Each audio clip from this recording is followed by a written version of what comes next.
All right, good evening, everyone. So I hope you all enjoy the day, and I hope you all have had a good day for today. So the session for today, since we have come to the 13th week already, so according to the course syllabus that I have already given you from the beginning of the semester, so that next week and the week after this will be your individual and your group presentation. So this week I will call it a mock-up session for you. So since you have remembered that,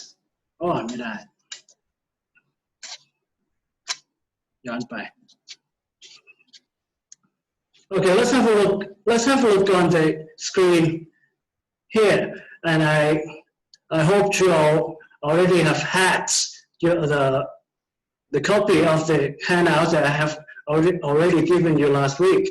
So let's have a look on the screen that I'm going to share here. Let's have a look at the PowerPoint here, so that I will call it the introduction to linguistics. So I would have to tell you that the significance of the linguistics would for sure be important or significant to the teaching English for communication, especially in the 21st century.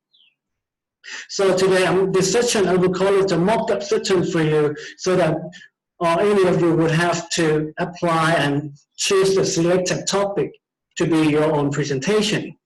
So today, I'm going to spend about 20 to 30 minutes for the session, covering the 20 topics. Indeed, also followed by the assignments, and also for the further readings, and also for the self-study for your own sessions. Let's have a look on the screen here.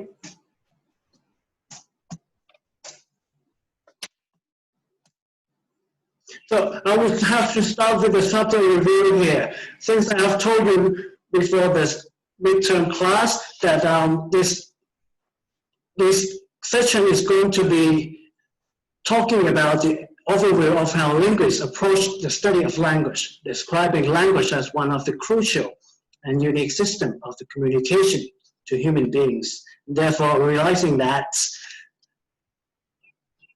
keep in mind that teaching materials in the age of online teaching can be a vital component of teaching and should be selected appropriately in order to foster the learners' and student needs. And it can be also enhance their linguistics accuracy, in which gradually resulted in individuals' levels of English proficiency. Let's have a look on the next session. On the next topic, I'm going to talk about the important key terms. The terms listed here will be the terms that it's going to be mentioned throughout the session. For example, the first one is the competence and performance, linguistic and creativity, linguistic and accuracy, learners and students' needs, English proficiency, and multidisciplinary and also multi-language. Let me talk about the significance of English for communication. As you have a look on the screen here, there will be, since it seems to be a lot of lectures and paragraphs here, so let me talk about the only highlighted phrases that is important for you. The world has become a vast and interconnected network through technology and travel. With a widespread business and social networks, people from all language backgrounds need to find a mutual medium for communication. Let's have a look at this. I have highlighted and also underlined the terms medium for communication.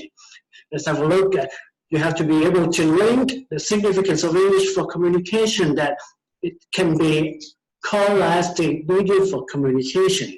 Another one, English has become a universal language. Let's have a look at this, universal language. And this has been taught all over the world, and the increasing demand for English-speaking learners has made it an invaluable skill to master in order to have more career opportunities. I would say have more career opportunities. Not only be important to the business and social networks, but it's also be important to your career opportunity as well. Taking this reason into account, one would understand the importance of being able to listen to, read, write, and speak English, so that be able to master English language can have a big impact on your future. So that having a great command of the English language increases your academic options. Not only the option, not only be important to your business network, the social network, but it's also important to your academic option as well. For example, such as entering the world's prestigious university in the future. To relate linguistics to the teaching English for communication, we would have to be able to know and understand that linguistics is multidisciplinary. Specialists in many disciplines bring their own expertise to the study of language. For example, the psychologists, how do they work? They are interested in studying language as a property of the human mind. They've contributed many insights into such topics as how people acquire language. Moreover, anthropologists, on the other hand, have been more interested in the relationship between language and culture. So you have noticed that early work by the anthropologists provide extremely valuable information about the structure of indigenous language of America. Let's move on to the next slide. I have briefly conceptualized that language can be accessed in three modes. The first one is speech, the second one is writing, and the third one is signs. Let's have a look at that. I have made a mark that although all languages, with the exception of sign language, you would have some question popped up in your mind that what is the sign language is. Exists in the spoken form, only some have written form. Signs are used in only the people who are deaf. Sign language. All right, move on to the next slide, the modes of language. I would say signifiers are transmitted in human languages most frequently through primary modes, speech and writing. Our third mode, signing, is a system of communication used by individuals, underline this, who are deaf. Contrarily, sign language are not merely gesture equivalent to spoken languages. For example, American Sign Language, ASL, for instance, has its own grammar, and those who use it go through the same stage of language acquisition as speakers of large language do. Well, I would say that it is not uncommon for children of deaf parents who are not deaf themselves to learn a sign language as the first language and a spoken language as a second language. Modes of language in linguistics. Keep in mind that it is commonly noted that speech is primary and writing is secondary. So the linguists take this posture because our languages are spoken with the exception of deaf language such as Latin, which is now exists only in written form, and only a subset of these languages are written. Make a remark that however to become literate, a child will need some kind of formal schooling in reading and writing. In many respects, through calling speech primary and writing secondary, unfortunately implies that the writing has a second-class status when compared with speech. It is more accurate to view the two modes as having different but complementary roles. You may find out, you may have some questions in your mind, why do I speak too fast for today? Because as the limitation of time for today, so I would have to make it faster than usual. We've come to the significant question is that, as we have talked earlier about the modes of language, what mode is highly interactive, is mostly interactive? Let's have a look at this. Well, writing may be preferred mode for a contract, underlying contract.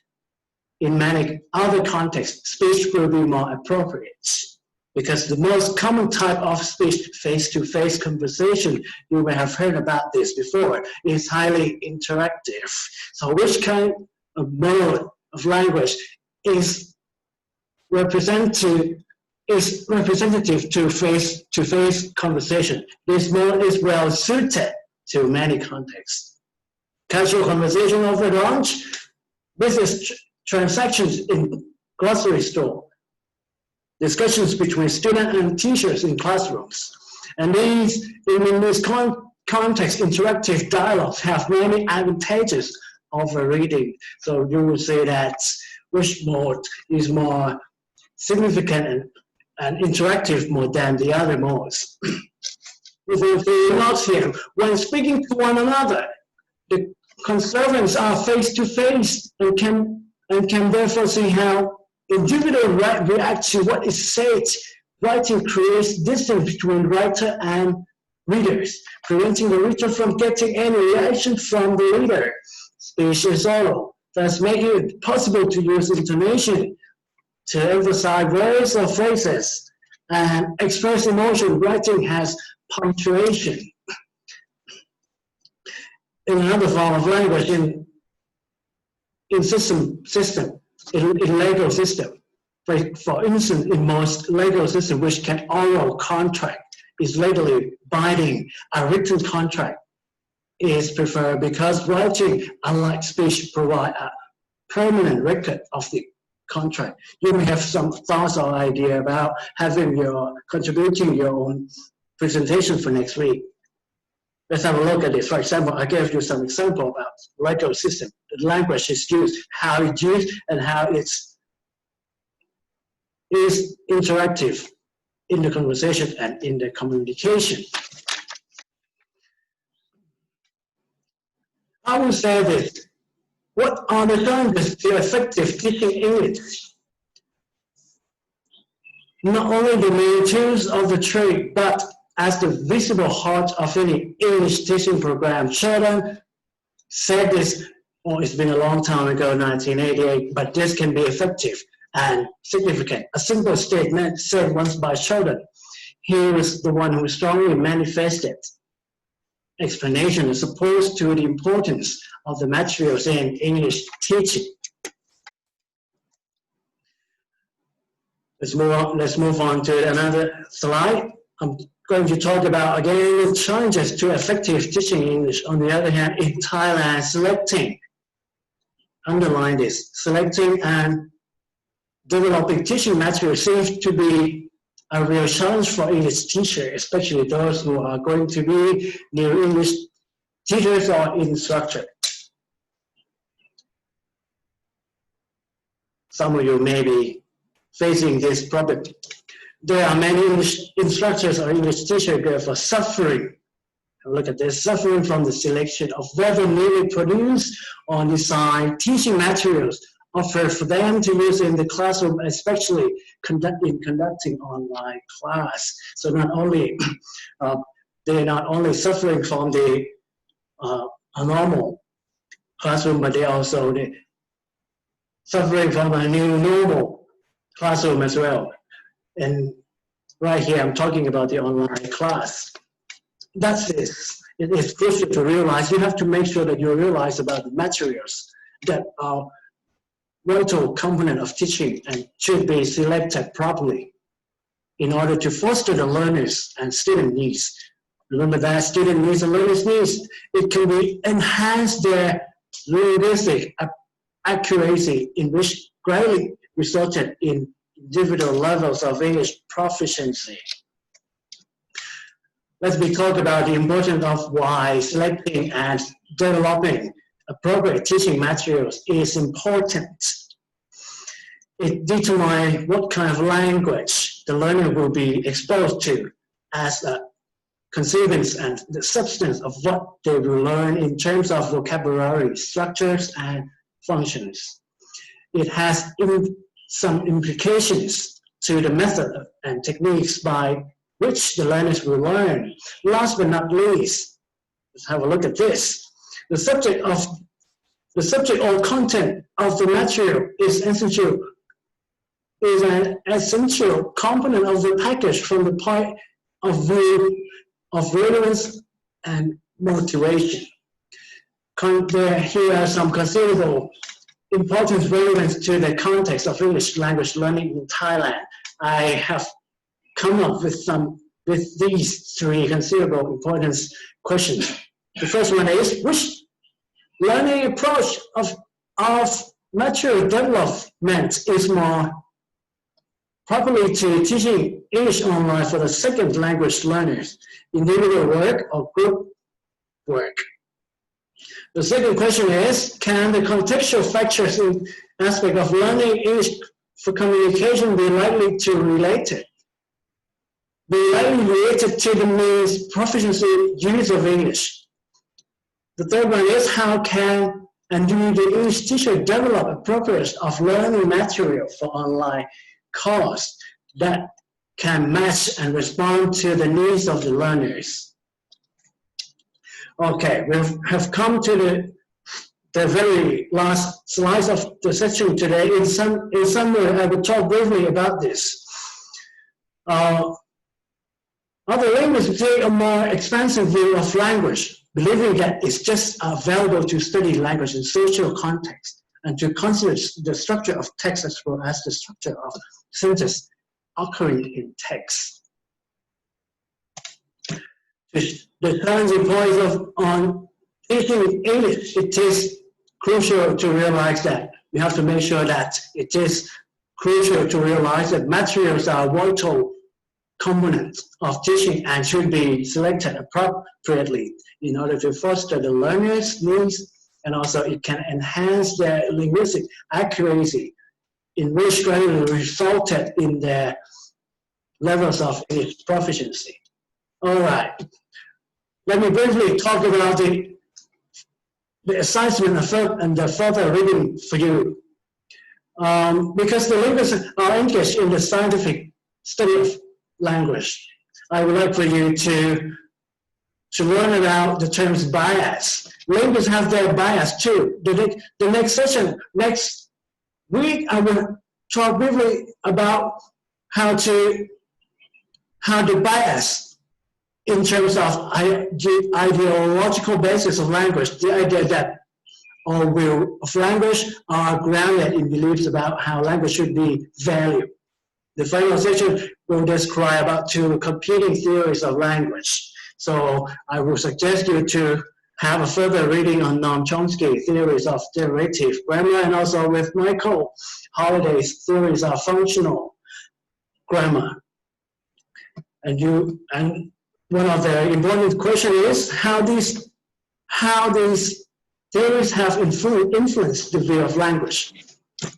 And also have a look at the handout in your hands that I would like for you to make some brush up, thinking about how would number 1, 2, 3, 4, 5 here, actually 4.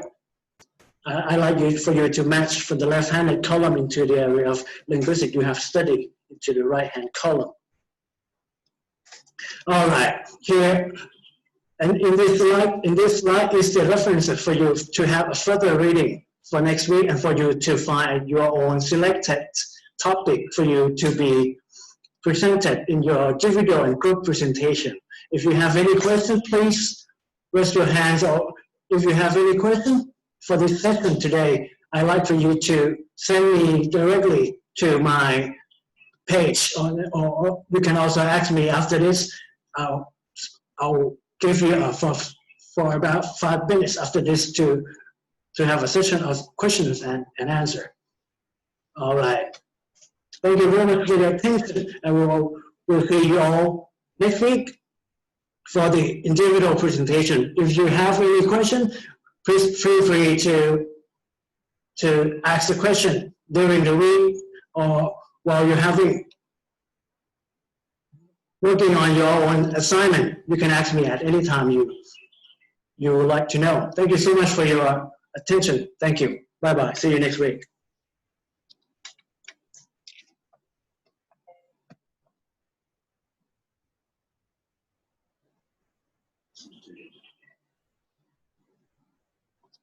Tiết khá là พอสมควรเลยแต่ก็มันเป็น